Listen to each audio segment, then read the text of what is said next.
Hi friends, इस class में हम बात करेंगे electric energy and electric power पे। सबसे पहले what is the definition of energy. तो एनर्जी को अगर हम डिफाइन करें तो it is the ability of a body to do work. तो it means energy possessed by a body is the ability of a body to do work. अब यहाँ क्या है, इलेक्ट्रिसिटी में एनर्जी सोर्स सप्लाई करेगा, source जैसे cell, battery या फिर जनरेटर, और अप्लायंस और सर्किट एनर्जी को कंज्यूम करेगा। तो इट मींस इफ वी से what is the energy of the source, energy of the source is the amount of work done by the source on the appliance. तो appliance को जो energy दे रहा है तो that is the work done by source on the appliance, और appliance हमारे लिए जितना काम कर रहा है that is the energy consumed by the appliance. इस एनर्जी को कैसे कैलकुलेट किया जाए, तो उसके लिए हम मान लेते हैं कि हमारे पास एक अप्लायंस है जिसका रेजिस्टेंस R है। हमने उसके अक्रॉस एस्टेब्लिश किया एक पोटेंशियल डिफरेंस V, और उस पोटेंशियल डिफरेंस V ने इसके अंदर से फ्लो करा दी करंट I। अगर मान लो करंट I फ्लो करती है through the appliance for time T, तो इस टाइम T में अप्लायंस से कितना चार्ज पास होगा, क्योंकि current I is equal to charge upon time, तो charge Q is equal to IT। तो it means amount of charge passing through any section of this resistor in time T will be IT, and also potential difference V across this register R will be given by IR. So it means we will be having Q is equal to IT, that is amount of charge passed through any section of this register in time t, and potential difference V across register in terms of I and R. अब अगर हम बात करें electrical energy की, तो electric energy supplied by source to the resistor और electrical energy consumed by this resistor और appliance कैसे मिलेगी, उसके लिए हमें आना पड़ेगा डेफिनेशन ऑफ पोटेंशियल डिफरेंस पे। क्यों? क्योंकि पोटेंशियल डिफरेंस की डेफिनेशन में आता है वर्क। अब पोटेंशियल डिफरेंस की डेफिनेशन में वर्क कैसे आता है, potential difference across any 2 points in an electric circuit is the work done in taking a unit charge from one point two another. अगर हम बोलते हैं कि इस रजिस्टर R के अक्रॉस पोटेंशियल डिफरेंस V है, तो इसका मतलब इस रजिस्टर R के एक एंड से दूसरे एंड तक यूनिट चार्ज को ले जाने के लिए वर्क होगा V। तो it means work done by source in passing unit charge through this register R will be V by the definition of potential difference. तो अब क्या रहा, यूनिट चार्ज के लिए वर्क V है, तो हमें निकालना है चार्ज Q के लिए वर्क कितना, क्योंकि सोर्स ने टाइम T में रजिस्टर R के किसी भी सेक्शन से चार्ज Q पास कराया है। तो work done by source in passing charge Q through R, 1 के लिए भी, तो Q के लिए कितना QV। अगर QV हो गया तो ये वर्क डन बाय सोर्स ही कहलाएगा electrical energy supplied by the source या electrical energy consumed by the appliance. तो this implies electrical energy supplied by source और कंज्यूम्ड बाय अप्लायंस। और इस एनर्जी को अगर मैं डिनोट करूं H से, तो H is equal to QV, but what is Q? Q is I into T, तो it means V IT. Q is replaced by IT. Now V can be replaced by IR. अगर V को IR लिखूंगा तो this will become I square RT। लेकिन मैं I को भी तो V अपॉन R डाल सकता था यहाँ से। अगर I को V अपॉन R डालूंगा तो यहाँ V upon R, V into V square, तो ये एक्सप्रेशन हो जाएगा V स्क्वायर अपॉन RT। तो ये एक्सप्रेशंस आ जाएंगे हमारे पास electrical energy consumed by appliance के। अब अगर हम बात करें SI unit of electrical energy, तो SI unit of electrical energy, energy किसी भी फॉर्म की क्यों ना हो, the SI unit of energy will remain same, joule, force into displacement. क्यों? क्योंकि वर्क की एनर्जी है, तो वर्क की SI यूनिट जूल। तो it means SI unit of electrical energy will be joule. That is newton into metre, और यू में से केजी मीटर स्क्वायर पर सेकंड स्क्वायर। अब दूसरी बात आती है इलेक्ट्रिक पावर की। अगर इलेक्ट्रिक पावर बोले तो इलेक्ट्रिक पावर चाहे अप्लायंस की और चाहे सोर्स की।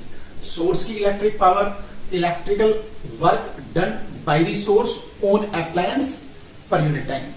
और अगर इलेक्ट्रिक पावर अप्लायंस की बोले तो electric work done by appliance per unit time. It means electrical energy consumed by appliance per unit time, power of the appliance हो जाएगी। Electric energy supplied by source per unit time to the appliance, power of source हो जाएगी। तो अब power अगर बोले तो power क्या है? इलेक्ट्रिकल एनर्जी सप्लाइड और कंज्यूम्ड पर यूनिट टाइम। तो it means power P is equal to energy per unit time. अब energy per unit time means energy upon time. Energy के एक्सप्रेशंस ये हैं तुम्हारे पास, तो इन एक्सप्रेशंस को केवल T से डिवाइड कर देना है। सो P will become QV by T and Q by T is I, तो रह गया VI। V को IR डाल दूं तो I स्क्वायर R, I को V अपॉन R डाल दूं तो V स्क्वायर बाई R। तो इट मींस इन सभी एक्सप्रेशंस को T से डिवाइड कर देंगे तो हमारे पास आ जाएगी इलेक्ट्रिक पावर। और SI यूनिट ऑफ पावर कैसी भी पावर हो सेम रहनी है, joule upon second, joule divided by second. It means SI unit of power will be joule per second and 1 joule per second is called what. So 1 joule per second is 1 what. अगर 1 what define करना पड़ जाए हमें तो कैसे define करेंगे? 1 what, if 1 joule of work is done by an appliance in 1 second, then power of that appliance will be 1 watt. अगर 1 joule define करना है तो if a force of 1 Newton applied on a body displaces the body through 1 meter in its own direction, then work done by force on body will be 1 joule. ऐसे हम joule को define कर सकते हैं। लेकिन जब हम बात करेंगे practical unit of power की, तो practical unit of power is horsepower and 1 horsepower is 746 watt. अब ये हॉर्स पावर जनरली यूज होती है to measure power of electric motors. जैसे हमारे घरों में वो पानी कूल करने के लिए सक्शन पंप होते हैं, तो जिनको हम टुल्लू पंप या फिर electric motor for lifting water ऐसे बोल देंगे। तो उनकी पावर घरों में 1/2 HP, 1 HP इस तरह से होती है। ट्यूबवेल्स वगैरह में जो पावर होती है इलेक्ट्रिक मोटर्स की वो 20 HP, 40 HP like that. It means horsepower is the practical unit of power which is used to measure electric powers of generally electric motors. और next is commercial unit of electric energy. अगर commercial unit of electrical energy बोले तो चूंकि joule electrical energy के लिए एक छोटी unit है, तो इलेक्ट्रिकल एनर्जी को सेल या परचेज के लिए हम मेजर करते हैं एक और यूनिट में, जैसे हम बोलते हैं किलोवाट आवर, किलोवाट आवर। अब किलोवाट आवर को शॉर्ट में एब्रिविएट करते हैं KWH, K small, W capital and H small. अब बात आती है कि ये 1 किलोवाट आवर, इसके नाम से पता चलता है if an appliance of power 1 kilowatt, kilo means 1000 यानी 1000 वॉट। अगर 1000 वॉट के अप्लायंस को 1 आवर तक ऑपरेट कराएं तो वो जितनी इलेक्ट्रिकल एनर्जी कंज्यूम करेगा that will B 1 kilowatt hour. This kilowatt hour is also called unit. हम घरों में पूछते हैं यार कितने यूनिट हो गई, तो बिजली की यूनिट का मतलब क्या है? वो kilowatt hour. Actually unit is board of trade unit, BTU। अब BTU को शॉर्ट में हम यूनिट बोल देते हैं और 1 यूनिट इज 1 किलोवाट आवर। और 1 किलोवाट आवर की डेफिनेशन इसके नाम से, if an appliance of power 1000 watt is operated for 1 hour, then electrical energy consumed by that appliance will be 1 kilowatt hour. अब अगर इस 1 किलोवाट आवर का SI इक्विवेलेंट निकाला जाए तो 1 kWh 1 किलोवाट यानी 1000 वॉट, और वॉट का मतलब joule per second multiplied by 1 hour. Hour को सेकंड में कन्वर्ट करेंगे तो 1 hour means 60 minute and 1 minute is 60 second, तो 60 into 60 second, second will get cancelled with second, 6 6 36 into 2 or 3 5 zeros, यानी 10 to the power 5 and in joule. Now it can be written as 3.6 into 10 to the power 6 joule. Again 10 to the power 6 means mega or million, so it can also be written as 3.6 megajoule or you may say million joule. So 1 kilowatt hour is 3.6 million joule. Now we will try to solve a few questions related to electric energy and electric power. Before solving numericals related to electric power and electric energy, we will consider power rating of electrical appliance. Power rating of electrical appliance का मतलब electrical appliance की operating voltage और उस operating voltage पे वो कितनी electrical energy per second consume करेगा, यानी उस ऑपरेटिंग वोल्टेज पे इलेक्ट्रिकल अप्लायंस की पावर कितनी होगी, इन दोनों बातों को अप्लायंस के ऊपर लिख देना कहलाएगा power rating of electrical appliance. तो it means power rating of electrical appliance is the marking of operating voltage and electric power of appliance at that voltage over the appliance. अब जब भी कोई इलेक्ट्रिकल अप्लायंस हम बनाते हैं तो operating voltage fix कर लेते हैं और उस ऑपरेटिंग वोल्टेज पे अप्लायंस कितनी electrical energy per second consume करेगा ये भी हम पहले ही मान लेते हैं. तो यानी ऑपरेटिंग वोल्टेज हमारे पास फिक्स्ड होती है, कितनी पावर का अप्लायंस हमने बनाना है तो वो अप्लायंस की पावर भी हमारे पास होती है, तो उससे हम डिटरमाइन कर लेते हैं कि रेजिस्टेंस ऑफ अप्लायंस कितना होना चाहिए. और जब तक अप्लायंस चेंज नहीं होगा उसका रेजिस्टेंस कभी चेंज नहीं होगा. हाँ, उसके अक्रॉस अप्लाइड वोल्टेज कम और ज्यादा होने से उसकी एनर्जी कंज्यूम पर सेकेंड यानी उसकी पावर कम या ज्यादा हो सकती है, लेकिन अप्लायंस का रेजिस्टेंस तब तक चेंज नहीं होगा जब तक अप्लायंस में कुछ चेंज ना लाए. अब ये power rating of electrical appliance यानी उसके ऊपर उसकी ऑपरेटिंग वोल्टेज से V वोल्ट और उस वोल्टेज पे कितनी पावर वो कंज्यूम करेगा से P वॉट, इस बात को अप्लायंस पे लिख देना, यही इसकी पावर रेटिंग है. तो इस पावर रेटिंग से हमें क्या मिलेगा, पावर रेटिंग से हमेशा हमें मिलेगा रेजिस्टेंस ऑफ द अप्लायंस. क्यों? क्योंकि ये पावर रेटिंग डिसाइड ही होती है उसके रेजिस्टेंस के अकॉर्डिंग. तो अब हमारे पास पावर और रेजिस्टेंस में क्या रिलेशन है, using voltage P is equal to V square by R. तो as P is equal to V square by R, resistance of appliance R is equal to V square by P और ये हमेशा रहेगा constant.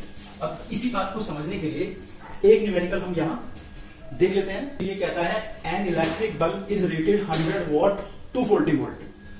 100 what 240 volt यानी operating voltage भी मान रहा है और उस ऑपरेटिंग वोल्टेज पे उसकी पावर भी मान रहा है.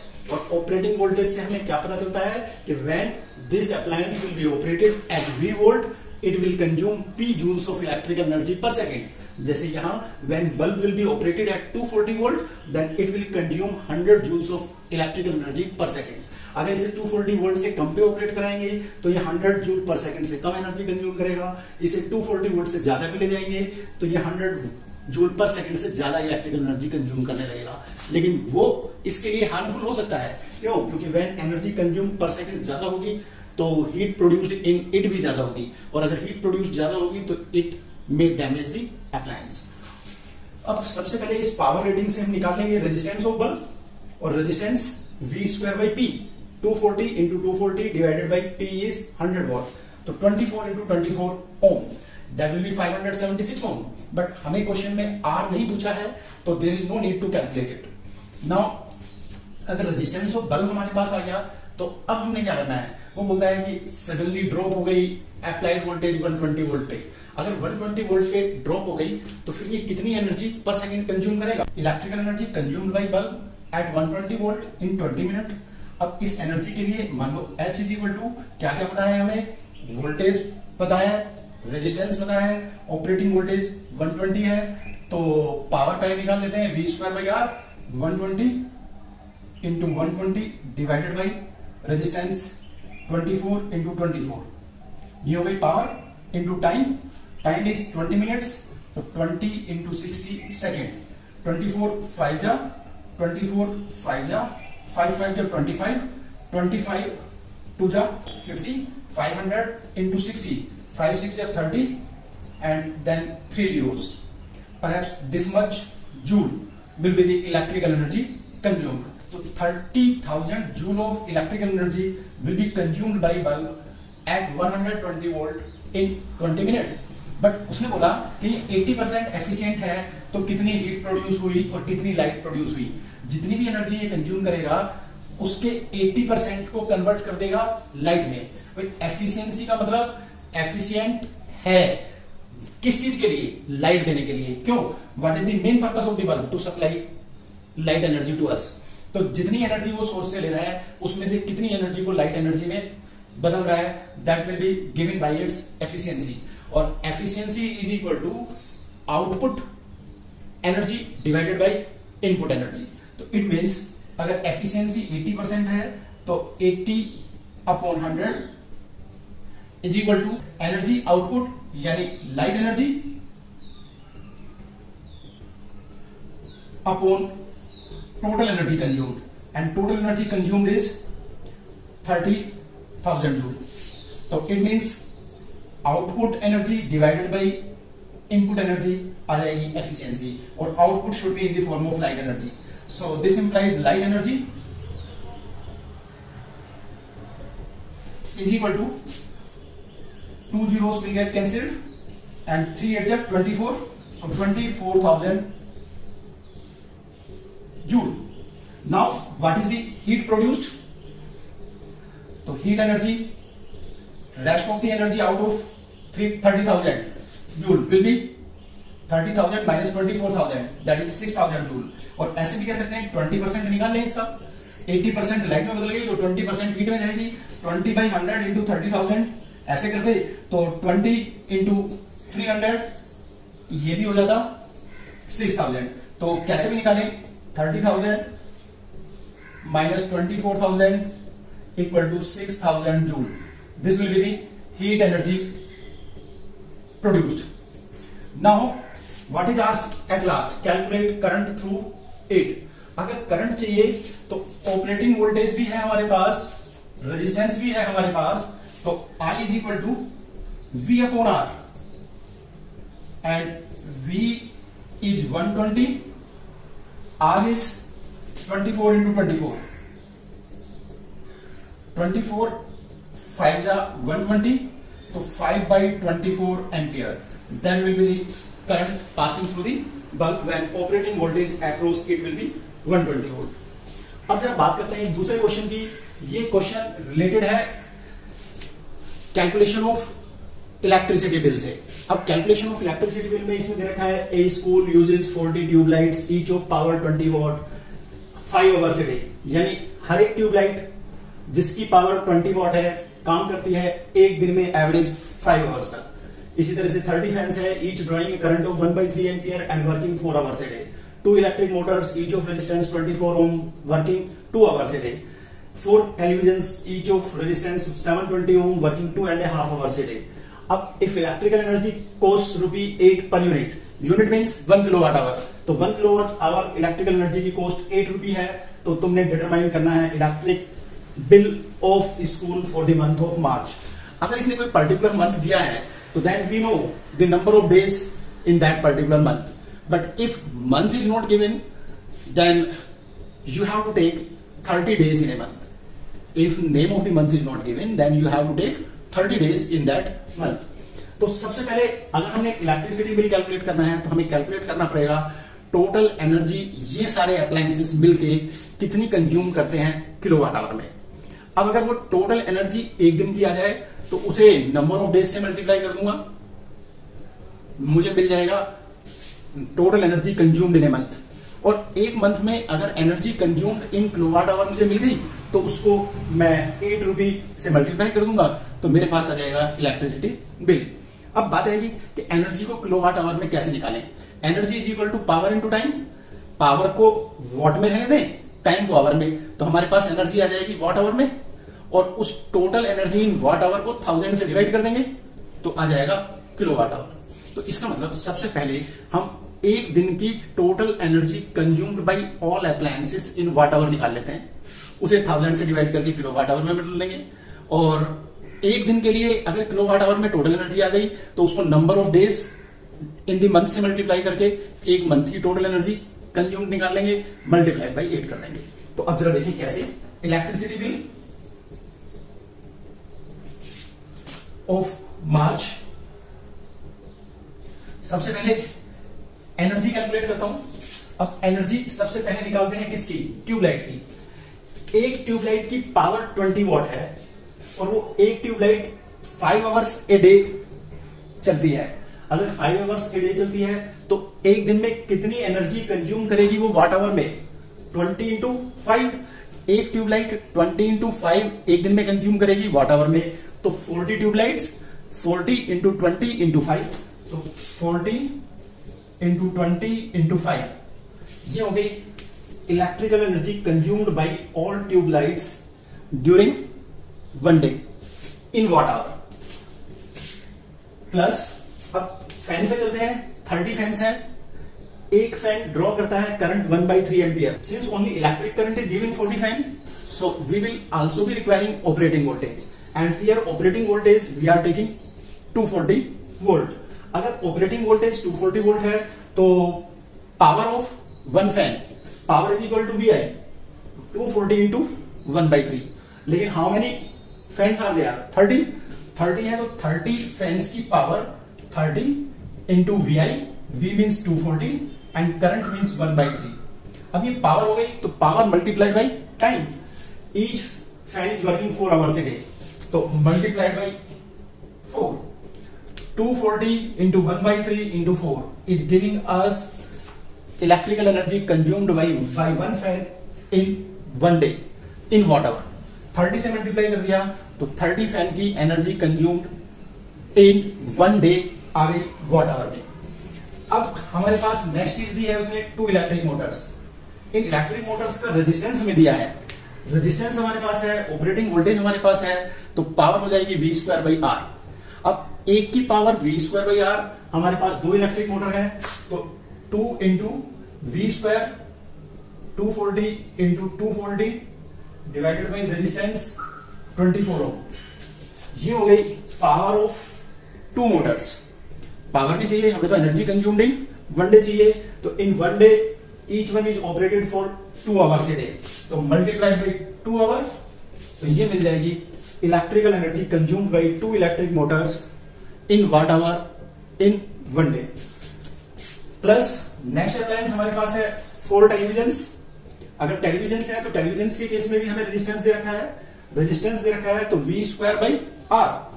तो हमारे पास टेलीविजन्स है 4 into V², 240 into 240 divided by resistance 720 and each one is working 2.5 hours a day.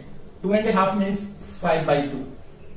ये टोटल हमें मिल गया energy consumed by all electrical appliances working in school in one day and in watt our.